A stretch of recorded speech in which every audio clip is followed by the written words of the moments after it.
Welcome to Southside Garage, and today I'm just going to do a review on XYT brake pads that I fitted to the VN2000 the other day.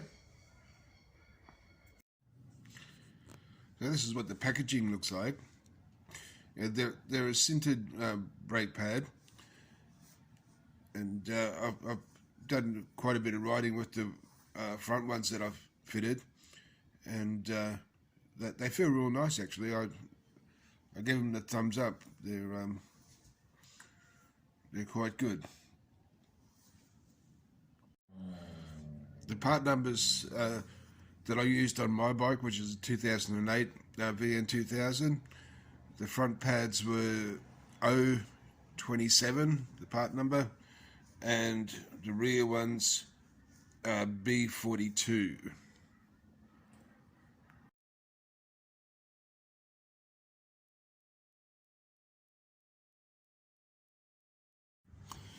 So what I'm going to do first up this morning is flush the brake fluid in the rear brakes.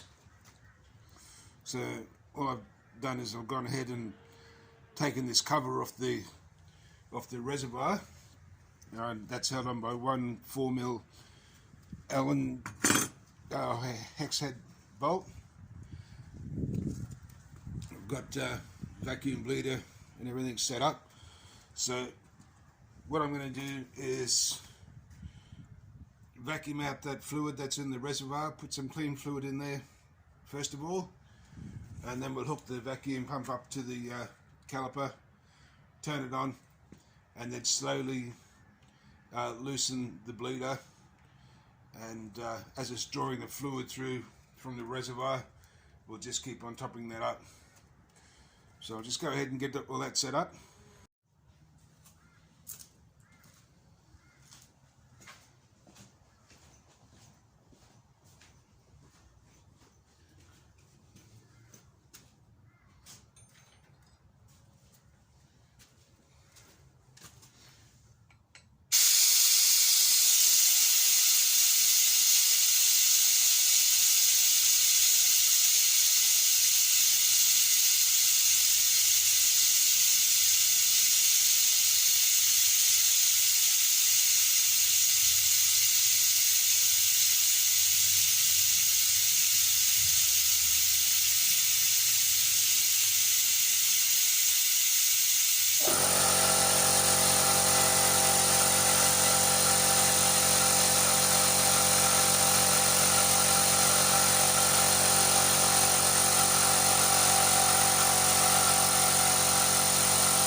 I'll just show you real quick the colour of the brake fluid that came out of it, keeping in mind that most of that was clean brake fluid that I'd drawn through and mixed with the dirty stuff. And like when I cracked the bleeder, you probably couldn't see on the video, but the fluid that was coming out initially was black. A lot of that's to do with the fact that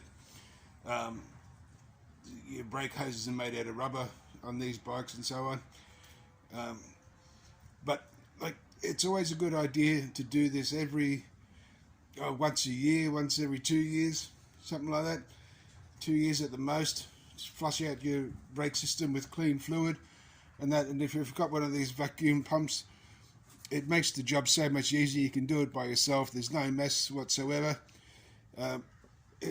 Important things to remember when you're using the vacuum pump.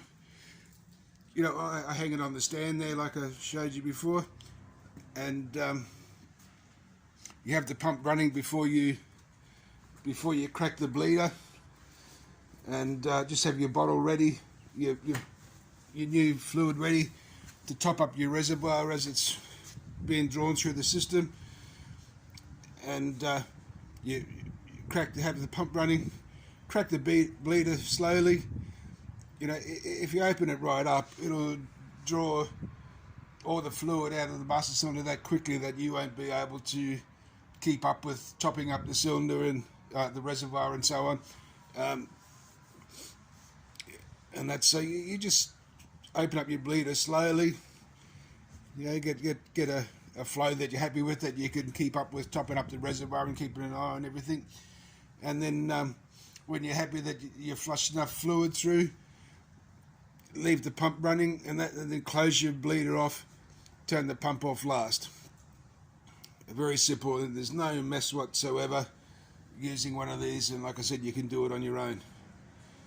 So to clean the pump up now, I've just got a bucket of dish soap and water, and I'm just going to suck that through the pump now and give it a good clean out so it's ready to go the next time I want to use it. Okay, so I do apologise I don't have any footage of changing the rear brake pads because I haven't actually done that yet. I took the opportunity to flush the rear brakes now because I've already done the front, and there was enough brake fluid left to flush out the rear system, so I did that as well, because I don't keep open brake fluid. Once you've opened it and used it on something, then I chuck it out if there's any left and use a new bottle every time you work on brakes. So that'll have to be it for the back brakes. Now for the front brakes, I've got some footage of when I replaced those pads during the fork oil change. So it's probably not going to be all that informative, but I'll grab that footage and I'll include it in this video as well. Yeah, we've got the front all buttoned up, forks are in, handlebars back on, headlights back on. Now before we fit the front wheel and fender, I was going to put new brake pads on. But, as you can see, the amount of lining that's left there is the same, if not more, that's on these new pads. But yeah, I'm going to pull the pads out anyway, make sure they're the right ones, and clean the pistons and so on there, and the inside of the caliper. And if they're the right ones, we might as well fit them while we're here. And then we'll flush the brake fluid. So I've just put the caliper onto the fork leg, put both bolts in, just finger tight. I hold the caliper while I undo. There's two 3mm hex heads that hold that spring clip onto the caliper. They've got to come out, and also a 5mm hex head, which is right there, and that one's got to come out, and then we'll be able to remove the pads. So in the bucket here, I've just got some dish soap and a bit of water, fairly strong mix, and of course the wife's toothbrush, and we'll just give the caliper a good scrub, and mainly around the pistons and so on, and then rinse it off with a bit of clean water and light spray with some WD-40.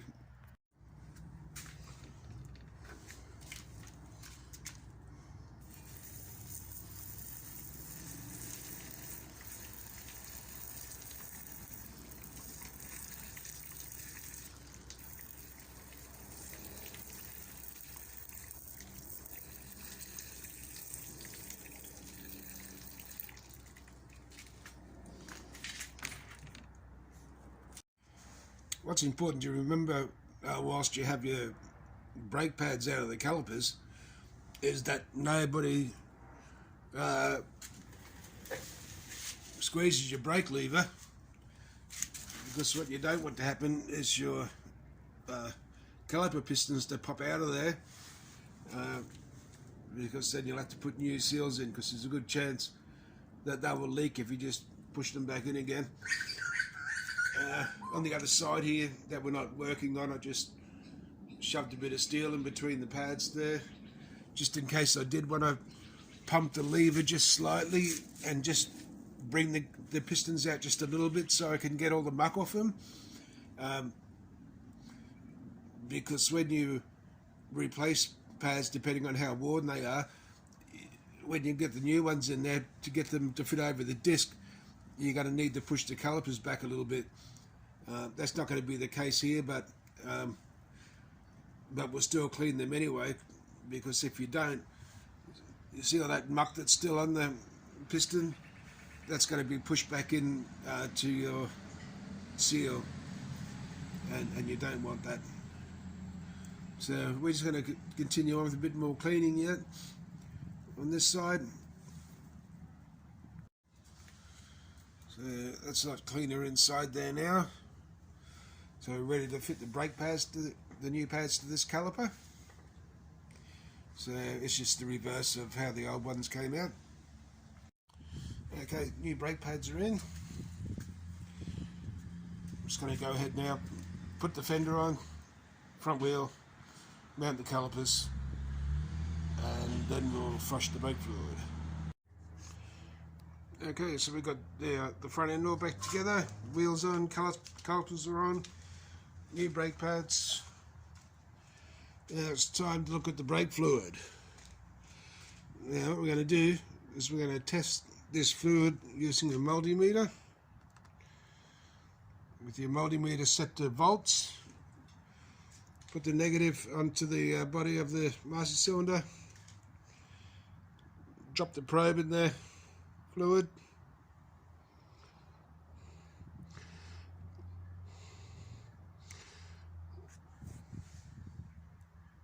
it's at 0.14.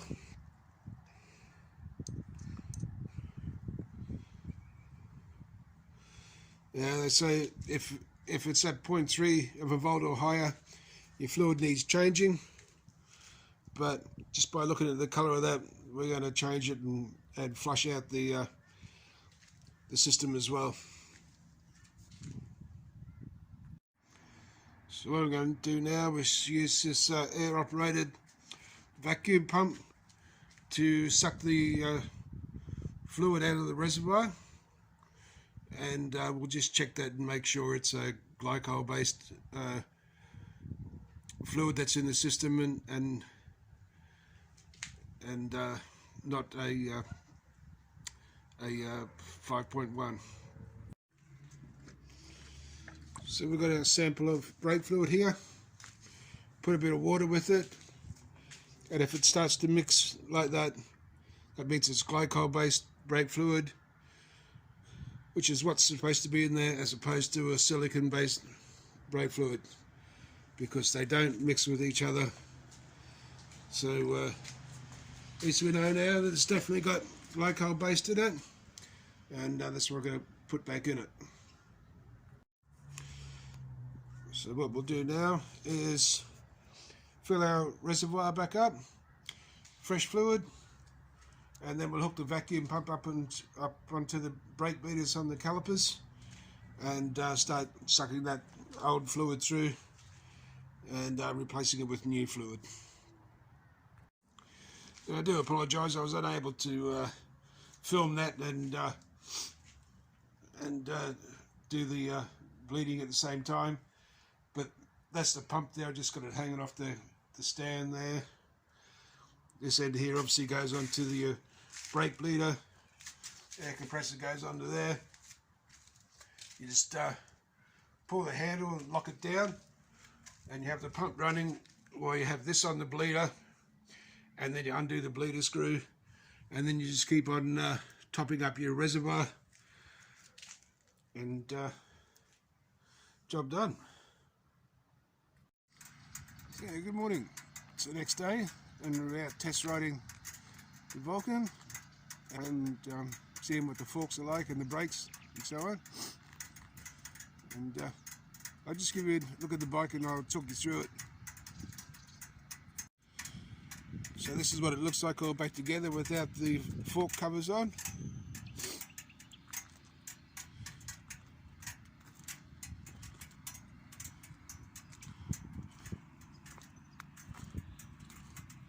So in regards to the 20 weight fork oil, do I like it? Yeah, I think it's great.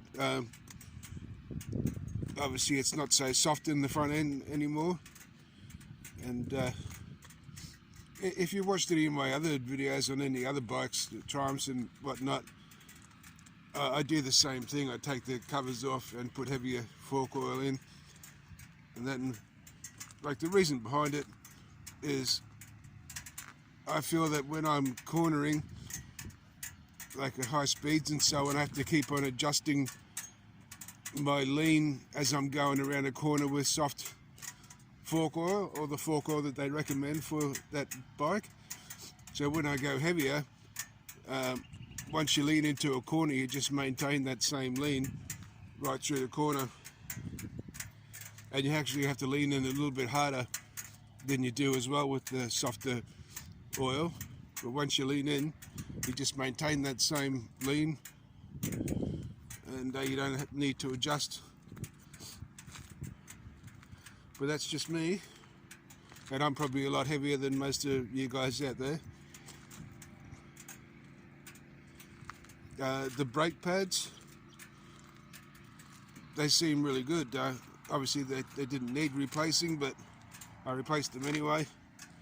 And when I ordered the pads, they weren't actually the ones that I ordered. I did order sintered brake pads, and that's what these ones are, but they were a different brand, but that's what arrived in the mail anyway, so I used them and they seem to be okay.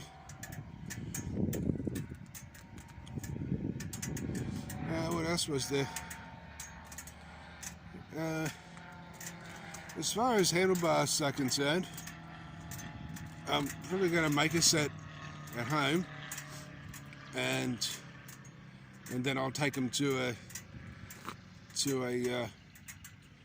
handlebar manufacturer just down the road from home and get him to make a set based on that design.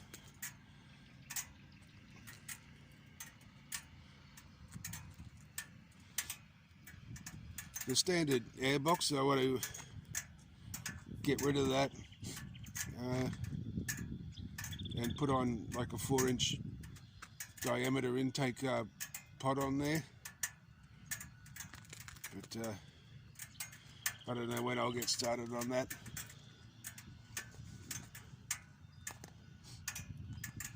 A few other jobs in the pipeline. I might even get the mini boards out that came off the rear, the pillion footrest, and I might even give them a whirl up the front here too and see what they look like. But I'm happy with those Willie G's. They're good.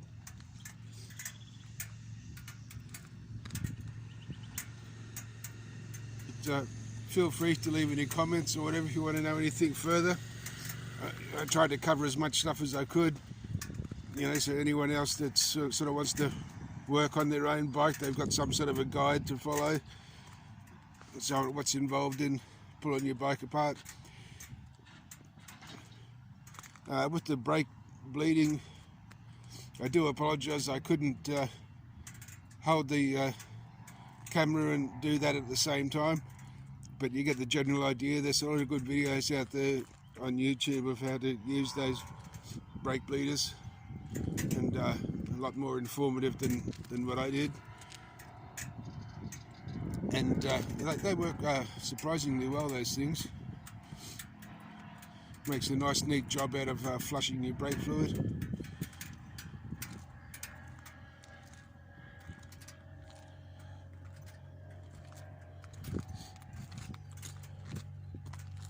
Got a bit of a cold today, sorry about the snivels.